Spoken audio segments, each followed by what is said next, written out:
Paranormal experiences don't really work to a timescale, and therefore we invite you to listen to a dark minisode.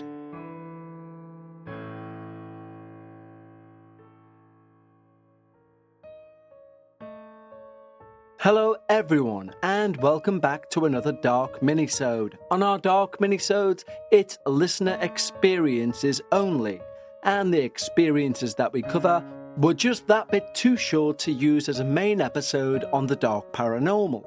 But as ever, we do endeavour to try and make sure everyone who submits their experience gets heard by our listeners, so they either find their place here on a Dark Minisode or on our Patreon-only podcast, Dark Bites. Don't forget, our Patreons will have received this episode both early and ad-free on Monday, as well as every other episode we release on this feed, as well as those Dark Bites episodes each and every Sunday of the year, even on the downtime between seasons. So if that sounds like your thing, head over to patreon.com/The Dark Paranormal. And don't forget, if you have your own personal paranormal experience, do send it on in to contact@thedarkparanormal.com. And irrelevant of its length, we will ensure that it finds the ears of like-minded and interested individuals. Just like the short but very interesting email that we have for today's minisode. I believe it touches on astral projection, which is something I believe I encountered myself at 16. However, in my case, I was attempting to do it. And no, I've never succeeded since. This individual seems to have managed to do it involuntarily and to evade something. But let's see exactly what they have to say. Hello, Kevin. I would like to wish you and all of the listeners a warm welcome. I've been listening to your podcast for a while now, and I really enjoy it. I like listening to the experiences of other people and getting a chill up my spine when listening to some of the stories. I find the podcast very interesting, and therefore, I would like to share my own very real experience. I hope you enjoy. My story begins years ago. I'm 24 now, but I can still recall it very clearly. It all began when I was on summer vacation, going into 8th grade. Now, I've always believed in the paranormal. I love watching paranormal movies, hearing spooky experiences, and so on. Although, just for myself, I never wanted to experience anything so scary. I just never wanted to mess with it. And so I do find it a little weird that this all happened to me, especially as it was so very random. The day that this happened was just a normal, ordinary day. I did whatever I did that day, and then after dinner, I got myself ready for bed in the evening. Now, before I go on, I would like to say that I've never once in my whole life up to that point had any experience with the paranormal in that house at all. It was just my house. Nothing was ever scary or anything like that. So I did my nightly routine, and I got into bed, which was set up with the headboard against the wall. If I turned my head to the left of me, my door was 2 steps away. Admittedly, I always slept with a light on, because I had such a terrible fear of the dark. And so the light was always on at night, but in this case, the light would be of no help. Now that I was all cozy and tucked in, I lay there with my eyes closed, waiting to fall into a deep sleep. Unfortunately, I did not.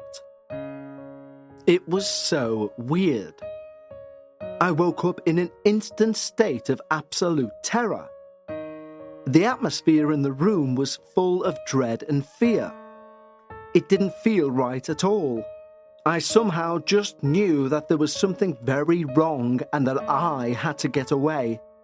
I needed to get out of my room. I could feel my heart pounding out of my chest, and my breathing was rapid, almost breaking me into a panicked sweat as my eyes scanned the entire room, afraid of what I might find. Even in the middle of this overwhelming amount of fear, I could tell that one of the things that was off was that my room didn't look quite right. It was like there was a very brief second in which I realized this was a dream. And then that thought was gone because I was too scared to think about anything else. Now, whenever I dream, they're always very real. And I always know that I'm dreaming. That's just how it works for me. And then it happened so fast. One moment I was sitting upright in bed, petrified as I looked around my room, and the next moment it was like a swoosh feeling. And I was above my room. I was on top of the ceiling, on the opposite side of my room in the corner. I was just so shocked. As I looked down, I could see myself in bed. My body was in bed, laying down, but this made no sense. I didn't understand how I could seemingly be in two places at once while being in the same room, if that makes any sense.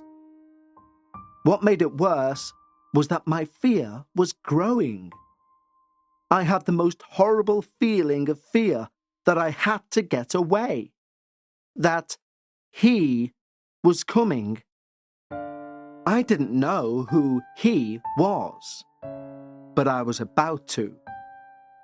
Then, just as swiftly, I was no longer above my room.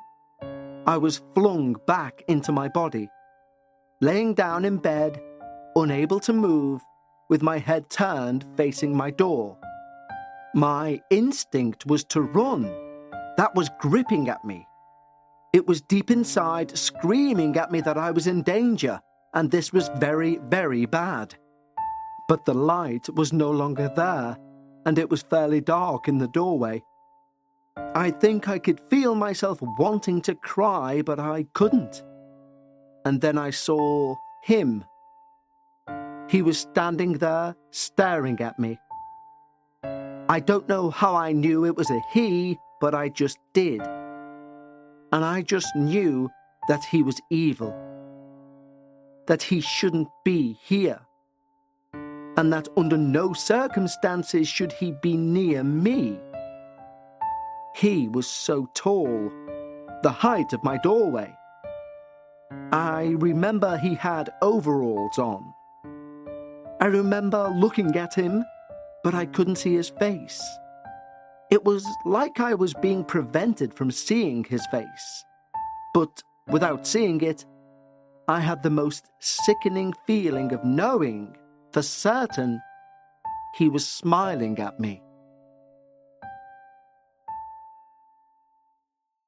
Let's take a quick break in proceedings to talk to you about somebody I've mentioned to you many times before, and that's acorns. A new year, of course, brings new resolutions. Now, if my body could take itself to the gym, I would be sorted, but it can't do that. However, in regards to your financial situation, Acorns allows you to do that. Not take you to the gym, of course. But if in 2025, giving your money the best chance to grow is one of your resolutions, then choosing Acorns as an investment app is one of the smartest moves you'll make, in my opinion. Acorns will do the taking you to the gym, so to speak. You can set up an automatic withdrawal from your account to your Acorns account. You don't need to be an expert. Acorns will recommend a diversified portfolio that fits you and your money goals. And you don't need to be rich. Acorns allows you to invest with the spare money you have right now. You can start with $5 or even just your spare change. We are so proud to be once again sponsored by Acorns for this episode, because Acorns make it so easy to start automatically saving and investing so your money has a chance to grow for you, your kids, and your retirement. I love working with Acorns because they take things like investments, which we all believe are for other people, and they simplify them and give you all the support you need. Head to acorns.com/dark paranormal or download the Acorns app to start saving and investing for your future today. Paid non-client endorsement. Compensation provides incentive to positively promote Acorns. Tier 1 compensation provided. Investing involves risk. Acorns Advisors, LLC, an SEC registered investment advisor. View important disclosures at acorns.com/dark paranormal. Let's have a quick break to ask you a personal question. Are you feeling overwhelmed by hormonal changes? If you're a woman, you're definitely not alone. There are more than 1,000 hormone disruptors living rent-free in our environment right now.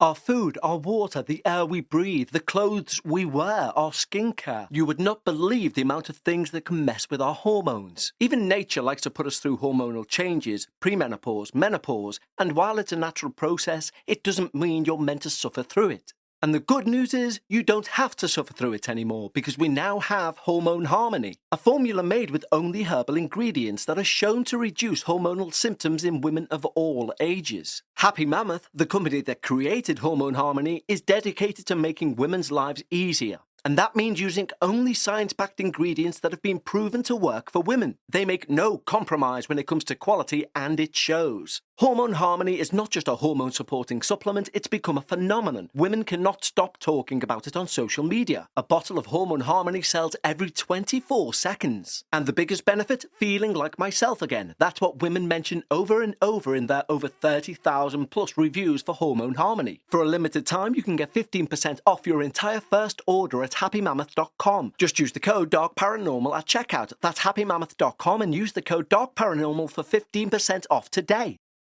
It felt like time was moving so slow, like this moment would never end. I actually thought this was where something was going to happen to me and I wasn't going to be able to do anything about it. And then I woke up. I wasn't dreaming anymore. I woke up. I was in my bed, and my room was full of daylight. But I could still feel a small amount of danger, lingering. And I physically could not move nor speak. I tried to sit up, but I couldn't. I desperately tried to scream, but it was no use. I just lay there in bed, locked in. And then it stopped. I could feel my room becoming normal again, and just like that, I shot up in my bed, and I was just sitting there in my bed in a cold sweat, trying to register everything that happened. Some tears had fallen, as my first thought was to call for my mother. And I had tried.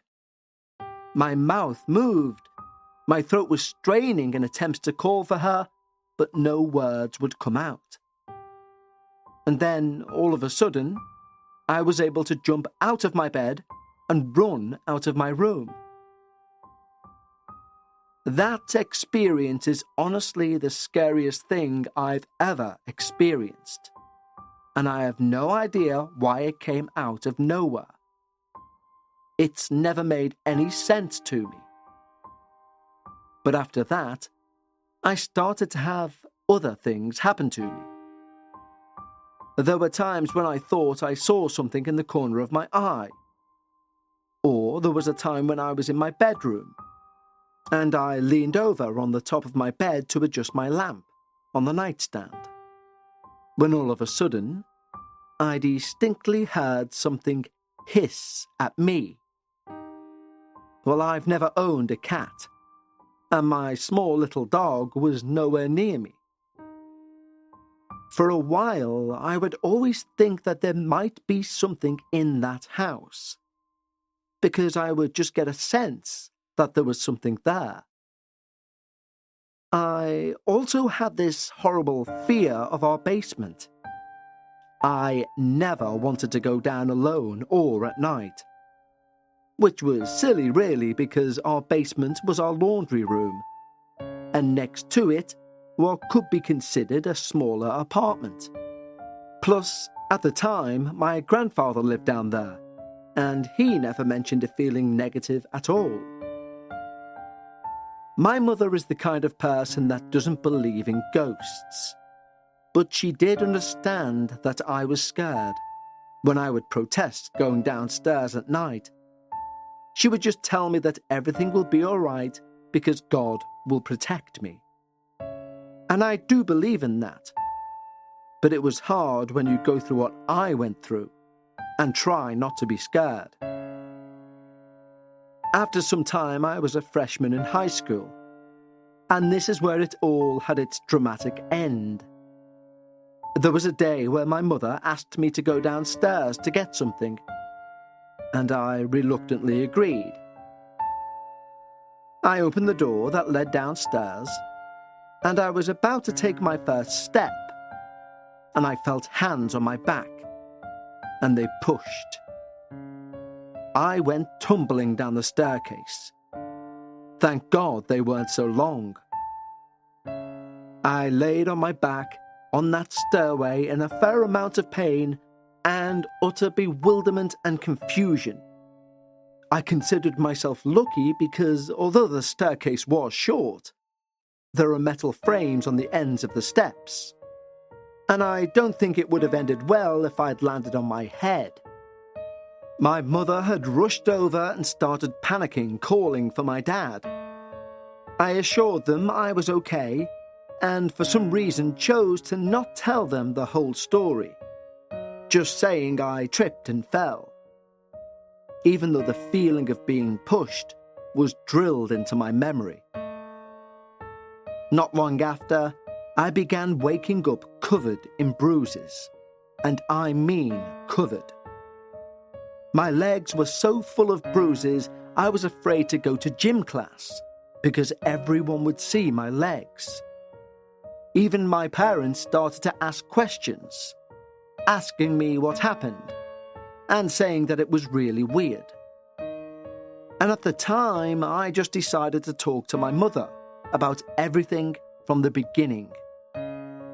This part makes me happy though, because even though she didn't believe in ghosts or anything like that, the one thing about my mother is that if anything was threatening me or my younger brother, it was going to have her to answer to.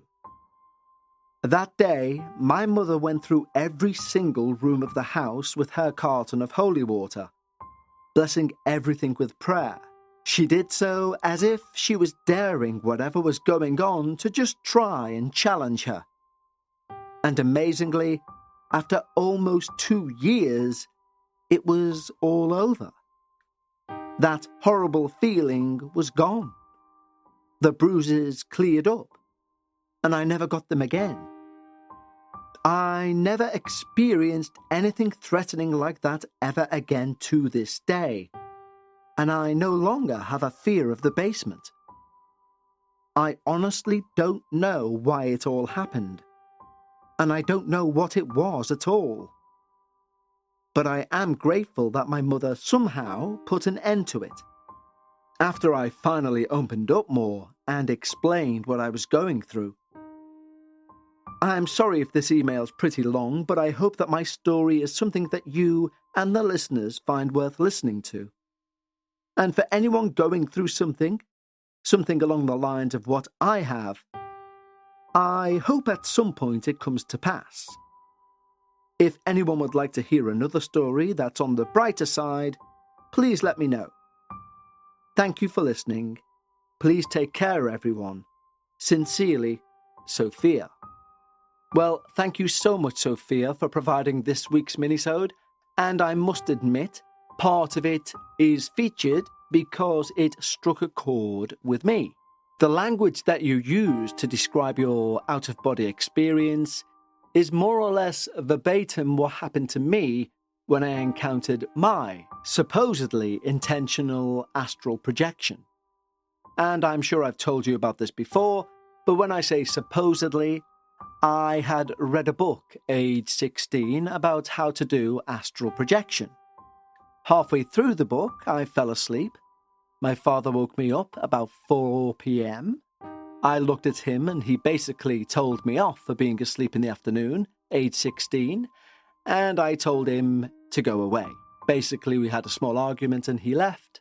I closed my eyes, placed my head on the pillow, and in an instant I was sat upright. And before I could finish the thought, I don't remember moving a muscle to get to this position. I was laying back down in the exact same position as I was when I put my head back, but I couldn't move a muscle. I was completely paralyzed. And slowly I got pins and needles and tingles all over, and the blood came back, my circulation came back, and I was able to get out of bed and rapidly run downstairs to my already angry father and try and explain to him I've just had an out-of-body experience, which, as I'm sure you can imagine, went down like a lead balloon. And when I say supposed astral projection, I mean it happened when I didn't want it to happen. I tried all of the exercises prior to actually just falling asleep, and it happened when I thought I was just going to fall asleep.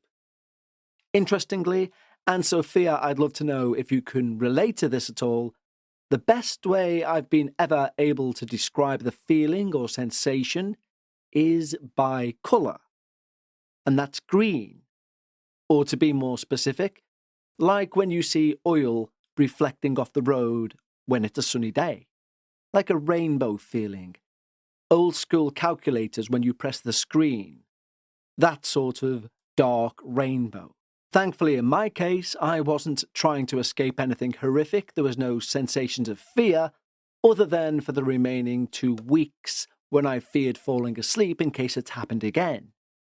But once I got past that point, touch wood, everything was fine. But aside from Sophia's Minisode being excellent in its own right, I often talk about validators, or things which you know sound authentic. And for me, this was just something I knew was authentic from the way it was described. So thank you, Sophia. And in regards to your other question, yes, by all means, send in your story. If it's a lighter story, it possibly won't be aired, but I'd love to read it regardless. And for anyone, if you have your own paranormal experience, don't forget, email us, contact@thedarkparanormal.com. But for now, thank you all for listening to Sophia's Minisode, and I will speak to you all again on Friday. Until then, take care.